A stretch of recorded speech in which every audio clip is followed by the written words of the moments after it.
Welcome to the Real Estate Investing Fast Track podcast. I'm your host, Greg Helbeck, and on today's REI Deal Breakdown, I'm going to share a story about one of the craziest wholesale deals I've ever done in Delaware. The seller was absolutely nuts. There's a lot of learning lessons that you can get from this episode, so hopefully you enjoy it. And if you do enjoy this podcast or this YouTube channel, depending on where you're watching it, if you can just subscribe to my YouTube channel and like the video, and if you're listening on an audio platform, if you could leave us a review on whatever platform you're on and share the show with a few friends, it would really mean a lot to me. So before I get started to the actual deal, if you're not familiar with me, my name is Greg Helbeck. I've been a real estate investor now for over 8 years. I've done over 200 houses. We got a 7-figure business. I got a rental portfolio. So I've been there, done that, done a lot of deals, have a lot of experience. So today we're going to talk about 230, I think it was 238 Crystal Road or 236 Crystal Road in Hartley, Delaware, down in like the lower, slower part of Delaware, as they call it. And the way that we found the house was through a direct mail campaign. We mailed the tax delinquent list. This was in Kent County, and seller called up. And I remember when he first called, he sounded pretty interesting. And Brett, my partner, was like, "Hey, I think this could be a pretty good lead." The guy said he wanted $150,000 for the house. And his specific words were, "If I don't sell this house, I'm going to die." After going back and forth with him a little bit, Brett was like, "This guy's a little nuts. I don't think he's going to sell right now." So we just put him into a follow-up campaign, and he ended up following up with us. I think he called us back, and we usually call people every 2 weeks when they're a good lead.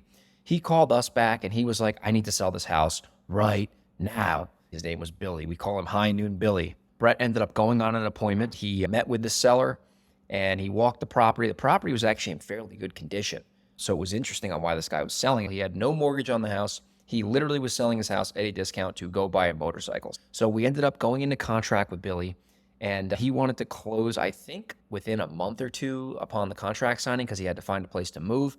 So while we're in contract, I ended up finding a buyer for a $16,000 assignment fee, which was lower than our normal standard, but didn't know the area that well at the time. So I figured, why not? Let's just do it. Got a buyer. And all of a sudden, we had everything put together, and then the deal started to get really crazy. Billy was very superstitious, and he was completely insane. So he actually talked about he wanted to close the property on St. Patrick's Day so he could get his motorcycle. And we told him we might try to do this, but we're looking at our contract, and our contract says that we have until March 25th or something to close. It might be the 25th. We'll try to get it done sooner. If we can't, we'll close when we're supposed to close. And he was going crazy. Ultimately, St. Patrick's Day happened. We didn't close because the contract was like a week and a half later. He ended up freaking out, and he was screaming, trying to cancel the deal. So anyway, we deal with that crap, and then all of a sudden, we get to the week of closing, like the actual week of closing. Like, he was going crazy. He's like, "I need to close. I need this money. I'm going to lose this motorcycle."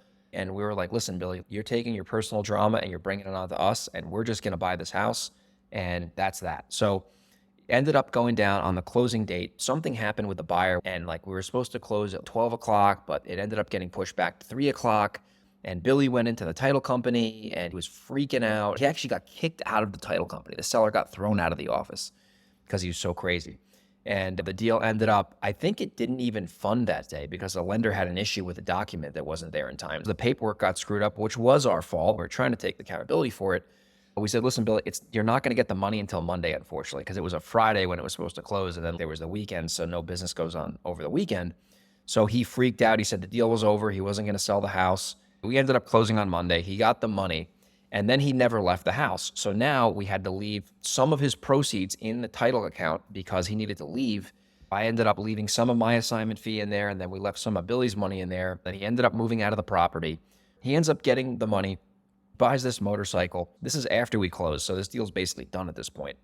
I was in Aruba on vacation with my family, and he called me going crazy, and he was like, "Somebody stole my motorcycle. You're an idiot." And he was like blaming me for someone stealing his motorcycle. Basically what happened was he left his motorcycle outside, or I think he left it in a garage unlocked. Someone ended up breaking and stealing his motorcycle, which is terrible. He made a death threat to me, so I called the cops, and the cops showed up to his house. This is all after the closing.